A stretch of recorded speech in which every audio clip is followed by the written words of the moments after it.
Hello dear friends and welcome to Learn Computer channel.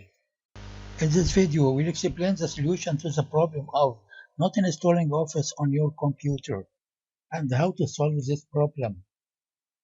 Sometimes when you install an Office version on your computer, you encounter a problem, which is that Office doesn't complete its installation at the beginning of the download steps. Let's get to know the reason, which is that you had an Office version installed before, but even though you deleted it from the control panel or by using one of the deletion programs, there are still traces of Office files preventing the new Office from downloading.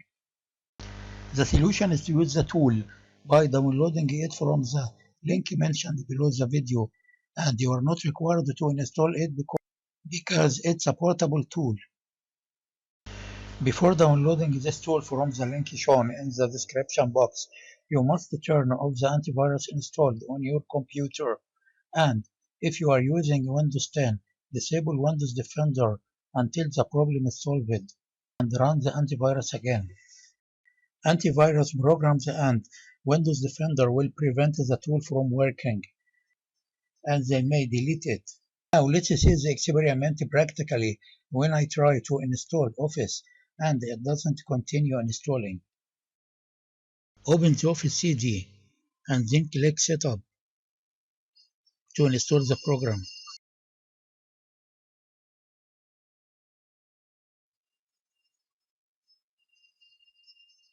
After a while I see any kind of bad messages like this. It's a bad message. Sometimes went wrong. This message prevents me from installing the Office. Close it. Now let's go to use the portable tool which you have just downloaded from the link below.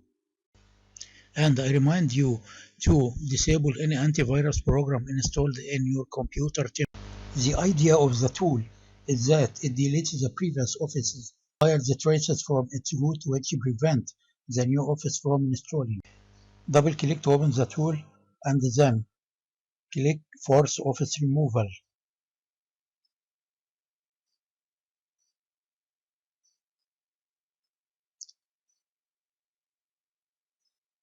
Okay, now completed. Then click Force Office Removal again to exit. After that, you can reinstall Office normally without problems. Thank you very much, and I'm waiting for your comments.